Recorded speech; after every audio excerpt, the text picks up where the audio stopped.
Friday night, the 49ers play the Chiefs tomorrow, and we have another big update. And we're going to use one of those memes online to deliver this update. Just take a look at this. This is how it started. Christian McCaffrey's crash course on the 49ers playbook is underway. And this is how it's going. Running back Christian McCaffrey expected to make 49ers debut versus Chiefs. This is confirmed. Christian McCaffrey is indeed expected to make his debut against the Chiefs tomorrow. So, as we predicted after McCaffrey was traded from the Panthers to the 49ers just a couple days ago, and he made that private jet flight, flex jet flight 522 from Charlotte to San Jose, and he stepped out onto the 49ers practice field halfway through the session on Friday. As we expected, despite some long odds for anybody not named Christian McCaffrey is expected to play for the 49ers. He will have a specific play package installed for him. We're guessing it's going to be in the red zone because if you're going to try to cram the language into his brain in a short amount of time before the game, and Christian McCaffrey is probably studying it right now on Saturday night, well, he's not going to get 100% of the playbook, but you might as well maximize efficiency of the time that Christian McCaffrey does indeed get. So the red zone plays mean the most. Quick drink of water. I got to be ready for tomorrow. But Christian McCaffrey is expected to play for the 49ers, and that is a big deal. I want to talk a little bit more about the big picture of acquiring Christian McCaffrey because, I mean, I don't know how much else we can talk about him and his football fit before we see tape with the 49ers. We know that he's extremely versatile.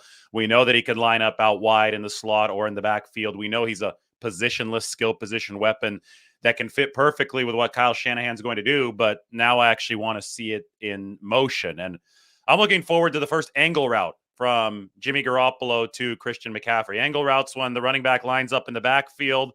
He's going to escape the backfield, work against a linebacker or a safety, and just, basically put his right foot hard into the ground or left foot if he wants to. But I've seen Christian McCaffrey do this on the right side more.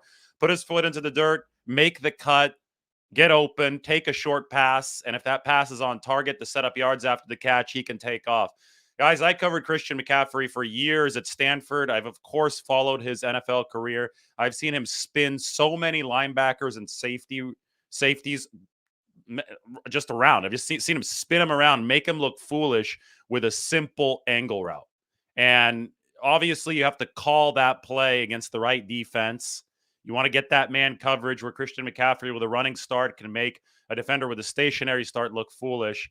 But it's obviously a throw that Jimmy Garoppolo is capable of making, probably right in his wheelhouse, right? I mean, quick release, accuracy, set up yak over the middle of the field, find that throwing window. And it's obviously a route that Christian McCaffrey is capable of running. And if it sets up the yak, then he's going to deliver some of the yak. He's one of the best in the game at doing just that. So we expect Christian McCaffrey to play in 49ers Chiefs tomorrow. If you want to read all about it on The Athletic, well, make sure you subscribe to The Athletic.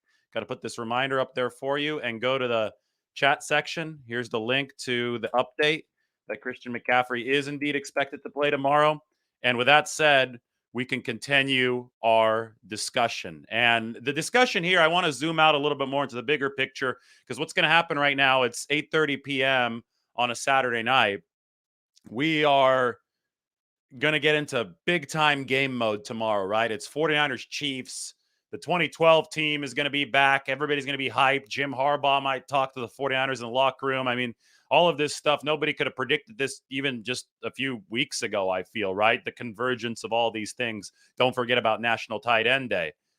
But as we get so zeroed in on the game tomorrow, I think it will be hard to discuss the bigger picture ramifications of this Christian McCaffrey trade and what it means for the 49ers' ability to build a sustainable roster moving forward in the big picture. There isn't going to be time to talk about that after this game against the Chiefs tomorrow. Either way, if the 49ers win, everybody's going to be excited about the game as they should be. We need to talk about the football game. If they lose, we're going to need to talk about what went wrong for the 49ers. So I think this is kind of this lull of anticipation. Let's put it that way. I know that might be a little bit of an oxymoron, But here, this lull of anticipation, we're sitting here less than 24 hours before game time. We've got some time to fill. This is a good time to zoom out, in my opinion, and talk about the trade for Christian McCaffrey, what it cost the 49ers, and how they can temper that cost, how they have tempered that cost, and how they can roll forward having paid this much for Christian McCaffrey while still operating a sustainable business within the salary cap.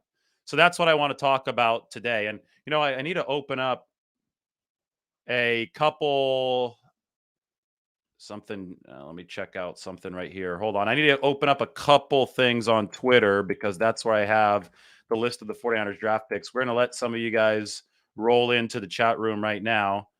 It looks like Jed York just tweeted something with the 2012 49ers. Oh, there you go. A lot of the guys there. I see Patrick Willis. I saw Aldon Smith in a video a little bit earlier today. I'm not sure if I could see him in this picture right now, but Joe Staley's in town. Looks like a nice group of 2012 49ers in town.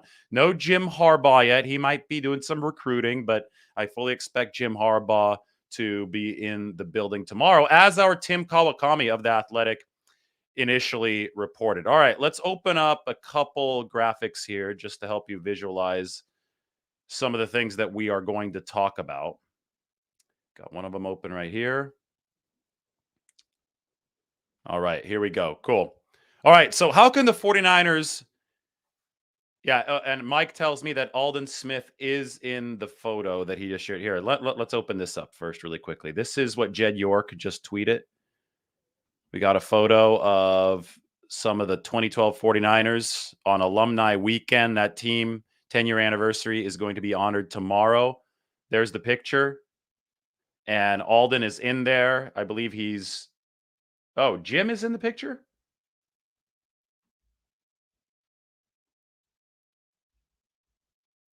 That might be Aldon on the left. Where's Jim, Mike? I don't see Jim in this picture. That might be Vic Fangio. Am I just not seeing things correctly? I think that's Vic right there. I think that might be Vic Fangio. Either way, I'm going to get a lot, and we're going to get pictures tomorrow, so we can discuss all of this tomorrow. I'm going to be out there early at Levi's Stadium. We're going to see a lot of 49ers alumni who aren't in that 2012 class of the 2012 team. We're going to, because it's just alumni weekend in general. It's the 10th anniversary of the 2012 team that went to the Super Bowl, lost to the Ravens. So we'll see a lot of those guys. We'll see who the 49ers have speaking to the team beforehand. I think they like to connect past with the present as much as possible. So that's going to be a lot of fun. But as we zero in on this game, we can't forget to hold the bigger picture in perspective. And the bigger picture here for me is the 49ers are still trying to build something as powerful and sustainable as possible. And when the Christian McCaffrey trade first went down a little bit earlier this week, people asked, how can the 49ers sustainably afford Christian McCaffrey? Because they spent a whole hell of a lot on Christian McCaffrey. This was the cost. I mean, there were memes going around online that the 49ers have gone into F them picks mode, right? Their 2023 second rounder, their 2023 third rounder, their 2023 fourth rounder, and their 2024 fifth rounder. That's 4 picks for a running back. And Carolina, Scott Fitterer, their GM, he's analytically driven. He thinks that sum of 4 picks from the 49ers, he thinks that on a value basis adds up to about a later first-round pick. So the 49ers went out and got Christian McCaffrey at a cheap cap cost here. I'll talk a little bit more about that later for the 2022 season for what Carolina thinks is the equivalent of a late first-round pick. But in actuality, the 49ers didn't have a first-round pick because they already traded it to move up to number 3 for Trey Lance. So they sent these 4 picks instead. Now, shortly thereafter, I said, the 49ers only have 2 of their own original picks, draft picks, left after this trade because they traded 3 of them for 2023. They traded 3 2023 picks and 1 2024 pick away. And everybody's like, oh, my God. The 49ers, they're going for broke. F them picks, right? Just like the Rams. How are they going to be able to sustainably keep this going? Because you can see the Rams, they're not doing that great this year. They didn't replenish left tackle where Andrew Whitworth retired. They didn't replenish edge rusher where they lost Von Miller, and they're a lot weaker than they were last season. So how do you make this sustainable? How can you build a team within the salary cap that stays a contender year in and year out? And here's how I will divide the discussion. There's a financial cost to picking up somebody like Christian McCaffrey, and that financial cost is very manageable. His cap hit is only $690,000 for the 49ers this year. How is this possible? Well, it's because Carolina inexplicably restructured his contract earlier this year, and they converted base salary to signing bonus. Signing bonus means you pay it right away. So Carolina's already paid Christian McCaffrey's existing salary for this year, for everything except for the base minimum. So the 49ers inherited a minimum contract for 2022, thanks, I think, to Carolina's incompetence. $690,000 is the cap hit. That's nothing. That's as little as it can be. You can't find anybody else cheaper in the NFL, even if he's not a superstar. Let's just put it that way. So the 49ers are able to get McCaffrey on the cheap when it came to the salary cap. However, Carolina had to foot a larger part of the bill on their salary cap because of this, because any money that you pay out to a player has to ultimately hit your salary cap. If you pay it as a signing bonus, it's pushed into the future. It's prorated into the future. But if you trade that player away or you cut him, you can't prorate it anymore. So all the money that's scheduled to hit the salary cap in chunks later on rushes up and smashes your salary cap now. So Christian McCaffrey cost the Panthers over $20 million in dead money. So when they decided to trade him, they told the 49ers and the other competing teams, might have been the Rams, whoever else, they said, hey, because we're willing to shoulder this big of a dead money hit, you guys have to pay up in draft cost. The financial cost for you is cheap, but to make up for the inconvenience on our end of the $20+ million in dead money, you're going to have to pay a higher draft cost. So financial cost is very manageable for Christian McCaffrey. Draft cost is pricey, at least on the surface. 4 picks, right? Like I said, the second rounder, the third rounder, and the fourth rounder for this 2022 season, plus the fifth rounder in 2024. That's a lot of picks on the surface. But although the 49ers, after this trade, only have 2 of their original picks remaining for the 2023 draft, they still have 8 total picks in that draft. And, a lot of people are wondering, how is this possible? How did the 49ers trade away all their picks, not all of them, but most of their picks for Christian McCaffrey, yet how are they still sitting on 8 draft picks heading into this 2023 draft? Well, the short answer is the 49ers have played the silent compensatory pick game really, really well. And this is what I'm going to put up on the screen for you. Let's take a look. This is the 49ers list of picks currently in the 2023 draft. They have their own 5th rounder. They have their own 7th rounder. Those are the 2 original picks that the 49ers have left after trading away picks for Trey Lance, or the ability to draft Trey Lance, and trading away picks for Christian McCaffrey.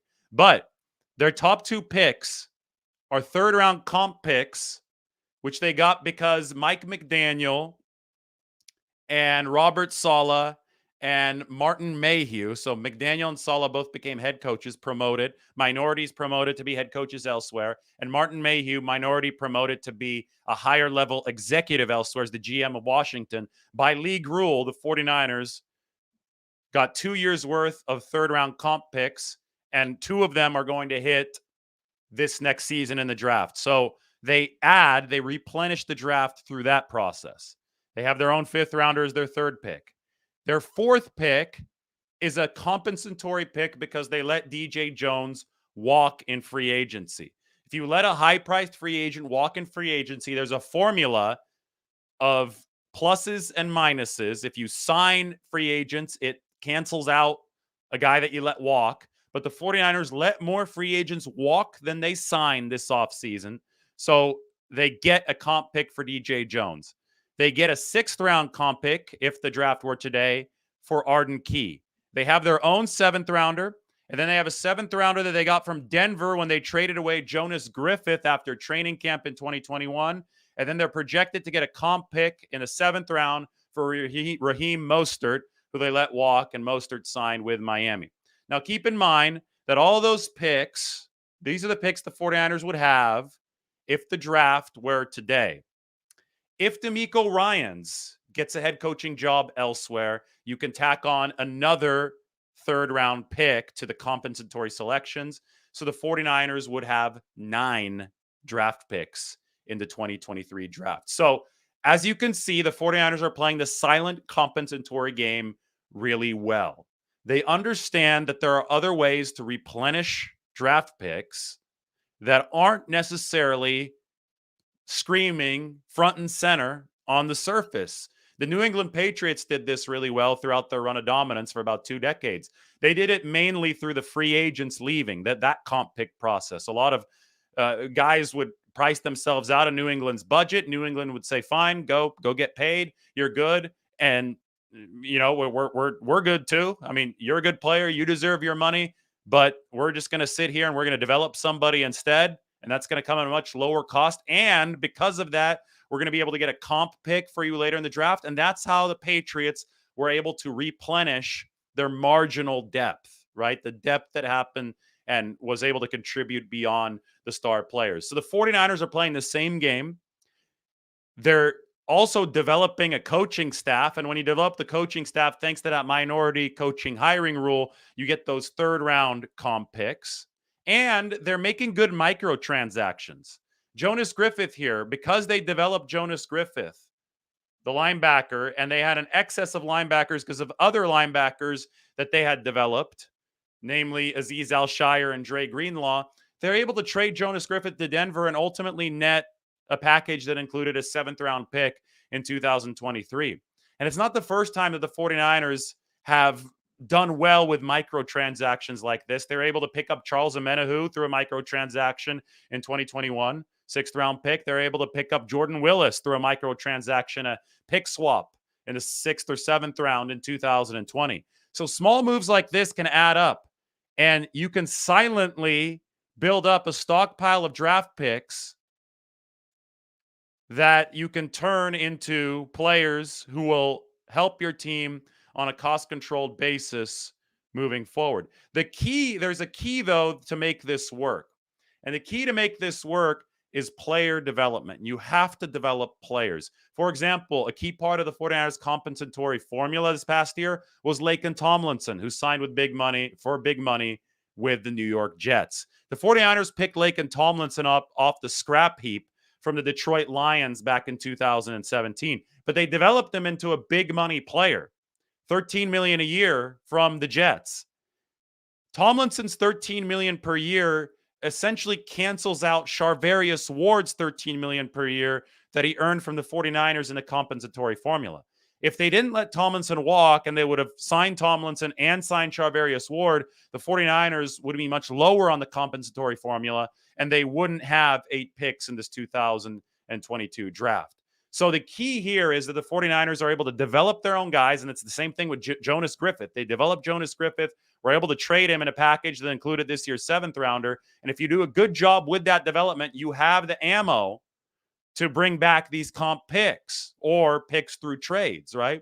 You could do it through every which way. And then you develop your coaches as well. If those coaches leave through this minority coaching hiring upgrade rule, right, they get a higher level job. It can't be coordinator to coordinator. A coordinator has to turn into a coach elsewhere. A position coach has to turn into a coordinator elsewhere. I think it's just as a head coach, though, for the coaching candidate. So it's coordinator to head coach elsewhere, or front office executive to GM elsewhere. I believe that is the rule. If you develop your coaching staff in that way and set them up for other jobs, well, you have a chance to get some of the 3rd round picks that the 49ers got. So the key is player development and coaching development.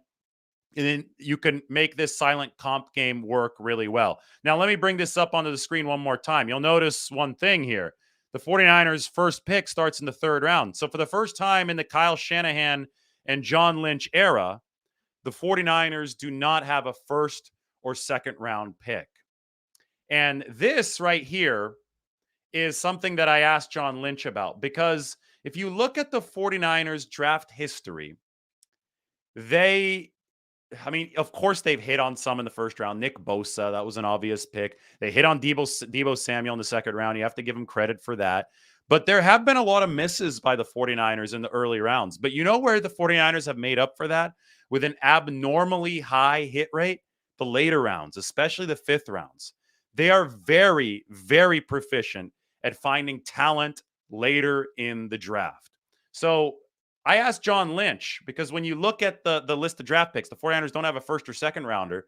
Most teams would freak out if they didn't have a first or second rounder. I know the thought around the league is changing. The Rams obviously don't care if they have first or second rounders. We'll see if they pay for that. But the 49ers are in this unusual situation where they've gotten way more value on a relative basis from their later round picks, especially their fifth rounders, than they have out of the first and second rounders. So in a twisted way, the 49ers almost would rather have those later round picks than the early round picks, especially from a value perspective. If you can turn the first couple rounds into Christian McCaffrey, you're A-okay with that, right? Because he's a proven commodity, whereas you can draft somebody else in the first or second round and they could be a bust. They cannot pan out for you.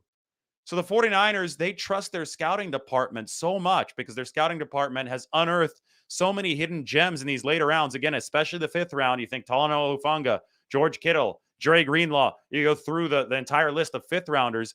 Since they trust their scouting department, they think that it represents more value to stockpile these later round picks and use the higher picks on bigger gamble assets. They used the 3 first rounders for Trey Lance, obviously. They used a second rounder here, plus more for Christian McCaffrey. And we see that strategy happen. We see it potentially work because of the faith that the 49ers have in their scouting department. So I'm going to find this quote from John Lynch because this is from the interview yesterday.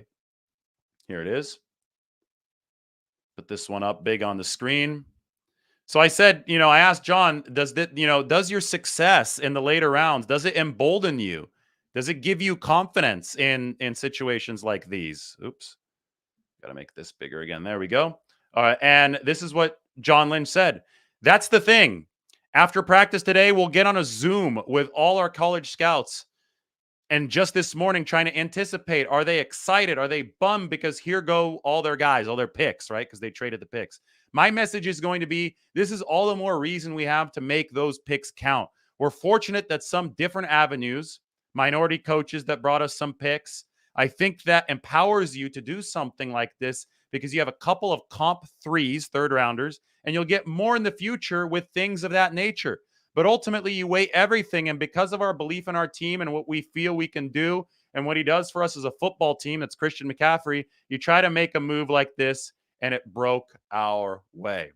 Boom. There's John Lynch summarizing what we just talked about. The 49ers have done a good job replenishing their draft picks with the not so publicized ways of replenishing draft picks. And there are several avenues to this, and the 49ers have utilized all of them.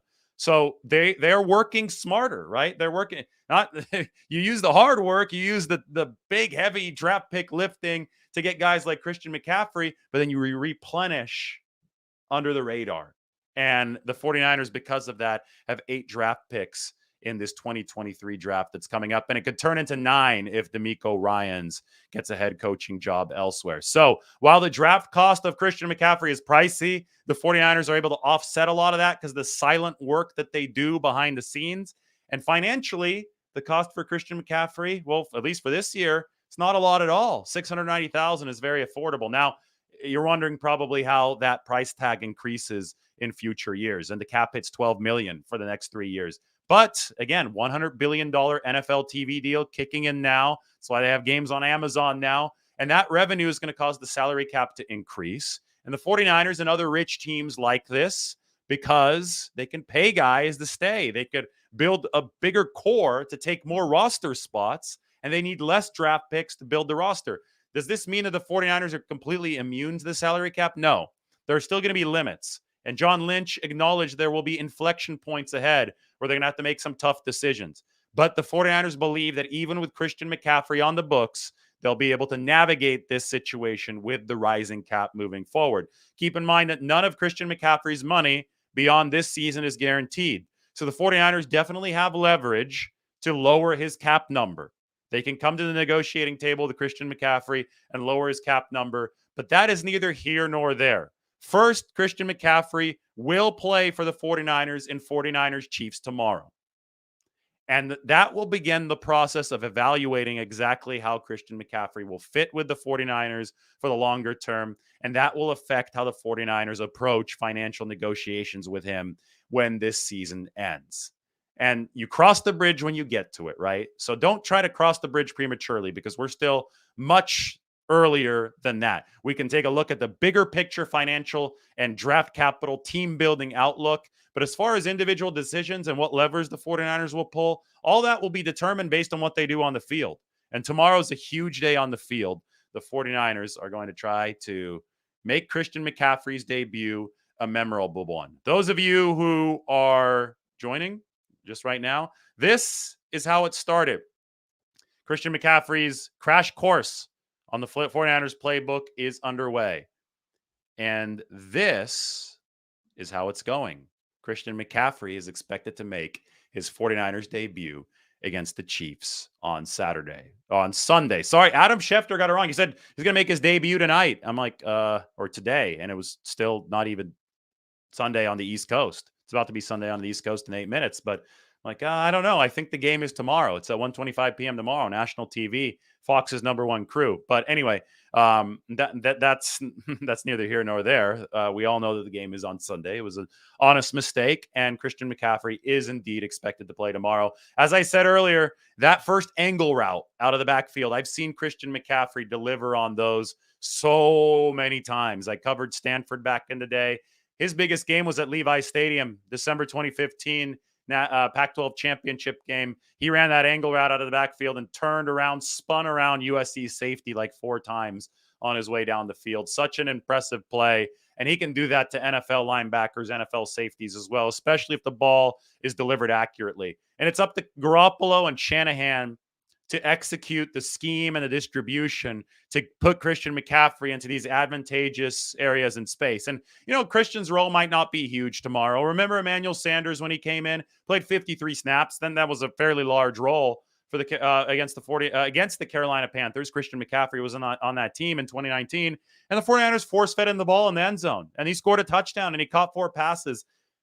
I don't know if there'll be force-feeding of Christian McCaffrey in this game. Maybe you do something to get him going early on, but his role will grow as the season progresses and his understanding of the language in this 49ers system progresses. Because, and one thing, it's a safety issue, right? You can't have him in there on every single down if he doesn't know all the pass protection lingo, or else you can get your quarterback killed. So, that's, part of the limitation. He's got to absorb all these things. I'm sure he's sitting down, looking at the playbook, learning the lingo right now. But as Christian McCaffrey gets more time, he'll be more comfortable and the 49ers can expand his repertoire. But he is expected to play tomorrow. That's how it's going for the 49ers. All right, just appreciate everything that's happening. There are convergences on Sunday. Appreciate them. It's a Super Bowl 54 rematch. It's McCaffrey's homecoming. Stanford won its homecoming game today, and a game I didn't watch, but they kicked 5 field goals to win 15-14. It's Jim Harbaugh's homecoming. That's going to be crazy. It's National Tight Ends Day. Kelsey, Kittle, Greg Olsen, all are going to be in the house. Oh my God, that is Jim Harbaugh. That's crazy. How did I not see it in the picture? Sorry. Here, Jim Harbaugh's homecoming. Hold on. Jim Harbaugh's homecoming. Okay, so Mike was right. I must have just been blind to this. This is crazy. Oh, he's on the very left. How did I not see him? This is embarrassing. I was looking. I'm pretty sure that's Vic Fangio right there. This is Jim. Jim has some grays now. So I totally overlooked him. Let's zoom in on Jim. There's Jim. Jim Harbaugh is indeed present. Back at Levi Stadium. There's Patrick Willis. Navarro Bowman, I mean. See everybody here. So cool. So Harbaugh is back. I was blind to it. I apologize. Kind of funny though. I didn't even read the comment section. I'm sure you guys are yelling at me in the comment section. Jim is there on the left. No, yeah. No khakis. No khakis for Jim Harbaugh.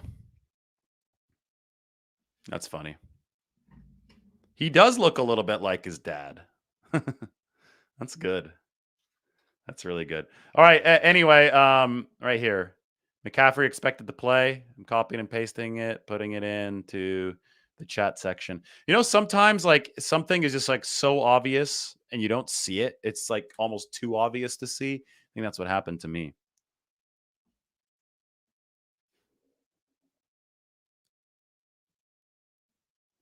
Could Christian McCaffrey be the kick returner, punt returner? I don't think so. I think they have Ray McLeod for that. It's a high injury rate kind of job. So I don't think that's going to be the case. Wow. All right. Anyway, big game tomorrow. I've been on for 30 minutes. Go ahead and, we're going through it. National Tight Ends Day, elite NFL matchup. Appreciate the convergences. And the reason we got on today was because Christian McCaffrey is expected to play in 49ers Chiefs. Hope you enjoyed the roster building talk. It was fun. Brace yourselves, get some sleep. It's going to be a perfect storm tomorrow of excitement from Levi's Stadium. Excited to give you all the coverage. Sub to The Athletic, like the video, and obviously subscribe to the channel. Everybody have a great Saturday night. Take care.